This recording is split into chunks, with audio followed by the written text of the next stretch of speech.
کہ ہم ایک لڑائی میں تھے میدان جہاد میں, تو ایک نوجوان, ہم اسے دیکھتے تھے دن میں روزہ رکھتا تھا, رات میں تہجد پڑھتا تھا, بہت تھوڑا آرام کرتا تھا, مجاہدین کی خدمت بہت کیا کرتا تھا, بہت زیادہ پرہیزگار تھا اور دن میں بڑی بہادری سے لڑتا. تو کئی دن ہو گئے, کئی ہفتے ہو گئے, ایک قلعہ فتح نہیں ہو کے دے رہا تھا. تو وہ کہتے ہیں کہ میری ڈیوٹی اس بندے کے ساتھ لگ گئی رات کو, کہ رات کو کچھ دیر یہ سوئے گا, میں پہرا دوں گا, پھر جب میں سوؤں گا تو یہ نوجوان پہرا دے گا. یہ عرب سے ایک کتاب چھپی ہے, اس کا نام ہے تہجد میں اٹھنے کے 100 طریقے. اس کتاب میں یہ واقعہ, میں پہلے عربی کتابوں کا ترجمہ کرتا تھا ایک ادارے کے لیے. عرب سے جو کتابیں آتی تھی نا عربی میں, تو وہ ادارے والے کیا کرتے تھے, بہت سے علماء لیتے تھے, میں بھی لیتا تھا, ان کا ہم اردو ترجمہ کر کے وہ کتابیں وہ پھر ادارے والے چھاپتے تھے.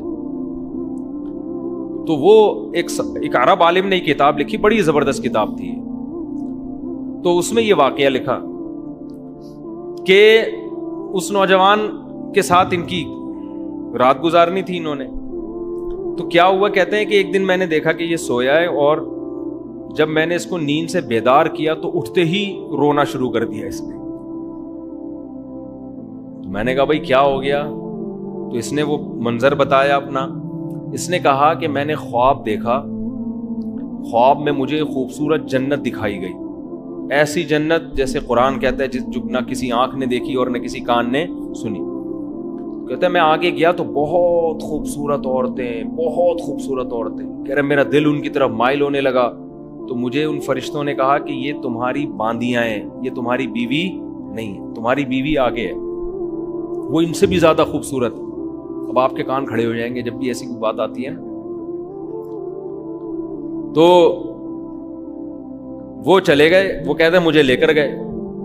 تو میں جب آگے گیا ہوں, اتنی خوبصورت جو اللہ نے جنت کے نقشہ کھینچا ہے قرآن مجید میں, کہہ رہے ہیں جب میں قریب گیا ہوں وہاں تو ایک خوبصورت کمرہ, جیسے دلہن کا کمرہ سجا ہوا ہوتا ہے, ایک تخت پہ ایک بہت حسین عورت, بہت ہی حسین, اس کے سامنے افطاری کا سامان رکھا ہوا ہے, کھانے پینے کا, افطاری کا نہیں ہوتا سامان. تو کہتے ہیں مجھے بتانے والے نے بتایا کہ یہ تمہاری زوجہ ہے اور تم نے اس کے ساتھ روزہ آج افطار کرنا ہے. اب رات کے وقت کس کی تو خواب آ رہا ہے نا اس کو. کہہ رہے میرا تو ایسا دل کہ میں اس کے قریب جاؤں, میرا دل للچا رہا ہے. کہہ رہے جیسے ہی میں اس کے قریب گیا اور میں نے کہا میں افطاری کروں, تو اس نے میرا ہاتھ پکڑ لیا اور کہا ابھی تمہارا ٹائم نہیں ہوا ہے. جب افطاری کا ٹائم ہوگا نا, جو یعنی حقیقت میں افطاری کے ٹائم, کل تم نے روزہ میرے ساتھ افطار کرنا ہے, کل تم نے روزہ میرے ساتھ افطار کرنا ہے.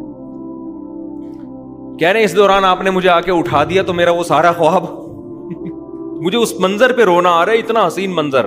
لیکن اس نے کل کا وعدہ کیا کہ کل تمہارا روزہ کس کے ساتھ افطار ہوگا, میرے ساتھ. تو وہ بزرگ کہتے ہیں کہ مجھے لگا کہ یہ کل شہید ہو جائے گا نا, کیونکہ روزے تو یہ روز رکھتا ہے. حدیث میں آتا ہے میدان جہاد میں جو ایک روزہ رکھتا ہے 1 سال کے روزوں کے برابر ہے. لیکن علماء نے لکھا ہے یہ فضیلت اس کے لیے ہے جس کو روزہ رکھنے کے بعد لڑنے میں کمزوری نہ ہو. اگر روزہ رکھنے کے بعد یہ خطرہ ہے کہ ہم کمزور ہو کے لڑ نہیں پکیں, پھر روزہ رکھنا جائز نہیں ہے, کیونکہ پہلے دشمن ہے. تو کہتے ہیں کہ یہ اس کا روزہ تھا, تو میں سمجھ رہا تھا اب شہادت ہو جائے گی, اس کی کچھ بھی نہیں ہوا. تو مجھے ایک خیال آنے لگا کہ جھوٹا خواب ہوگا اس کا. کہتے ہیں کہ سارا دن یہ بہادری سے لڑا بھی, پھر بھی شہید نہیں ہوا. کہہ رہے ہیں پھر ہم نے افطاری کا سامان لا کے رکھ دیا, اور ان کو خیال ہونے لگا کہ یار ایسا ہی خواب تھا, ایک پراگندہ خیال ہوگا, آ گیا ہوگا. کہہ رہے ہیں ادھر یہ افطاری پہ بیٹھنے کا وقت آیا ہے, قلعے سے ایک تیر آ کے اس کے سینے میں لگا, اور یہ وہیں کلمہ پڑھ کے شہید ہو گئی. اب وہ جو بزرگ تھے نا, ان کی یہ غالباً عبداللہ بن مبارک تھے, کہہ رہے میری یہ کیفیت کہ میں نے تو یہ سارا خواب, یعنی اس نے مجھے سنایا تھا نا کہ این تمہاری مجھ سے ملاقات کب ہوگی, افطاری کے ٹائم. کہہ رہے میں نے زور سے, وہ کہتے ہیں میں نے چیخ ماری نا پورے لشکر میں کہ یہ شخص کامیاب ہو گیا. اور کہہ رہے پھر میں نے سب کو بلا کے اس کا خواب سنایا کہ کیسا اللہ نے خواب سچا کیا ہے, کہ اس حور نے اس سے وعدہ کیا تھا کہ کل تمہاری افطاری کس کے ساتھ ہوگی. یہ مجاہدین کے ایک واقعات نہیں ہیں. مجاہدین کی تو کیونکہ وہ بہت زیادہ قربانی دے رہے ہوتے ہیں نا, تو ان کی کو اللہ کی طرف سے موٹیویشن دوسروں سے زیادہ ملتی ہے.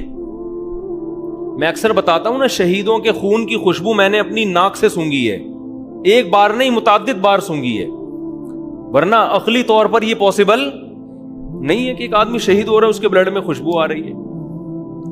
تو اب یہ جو ملحد لوگ ہیں نا مذاق اڑاتے ہیں, کہہ رہے ہیں ایسا نہیں ہو سکتا.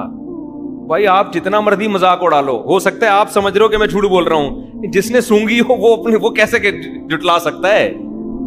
اور میں ایک اکیلا نہیں ہوں اس پہ گواہ, آپ کو سینکڑوں لوگ دکھا سکتا ہوں جنہوں نے شہداء کے خون کی خوشبوئیں سونگھی ہیں. کتنے لوگ جھوٹ بولیں گے, کتنے لوگ. تو وہ کہتے ہیں کہ پھر جب میں نے مجاہدین کو یہ واقعہ سنایا, ایسا ہوا, تو کہہ رہے اگلے دن اتنی بہادری سے سارے, دیکھو حوروں کا چکر ایسا ہے نا, مرد ہر چیز پہ کمپرومائز کر لیتا ہے, عورت پہ کمپرومائز نہیں کرتا. تبھی تو قرآن حدیث میں آتا ہے, میں نے نبی صلی اللہ علیہ وسلم کی بخاری کی حدیث ہے کہ میں نے مردوں کے لیے اپنے بعد عورت سے بڑا فتنہ کوئی نہیں چھوڑا. اس لیے کہ مرد ہر جگہ کمپرومائز کرتا ہے, عورت کے فتنے میں جب آتا ہے برباد. اس لیے اس فتنے میں آنے سے پہلے بہتر ہے کہ ٹائم پہ شادی کر لو, تاکہ یہ فتنے کی ٹینشن سے نکل جاؤ. ابھی ایک صاحب کا قصہ میرے سامنے آیا, بہت کروڑ پتی ارب پتی آدمی کسی پہ لٹو ہو گئے, کسی لڑکی پہ ڈپریشن میں چلے گئے, خودکشی کے خیالات آ رہے ہیں, وہ لڑکی بھی دبا کے پیسہ کھا رہی ہے, شادی نہیں کر رہی. یہ شادی کے پیچھے پڑا ہوا ہے, وہ شادی نہیں کر رہی, وہ بھی گھنی بنی ہوئی کھائے جا رہی ہے.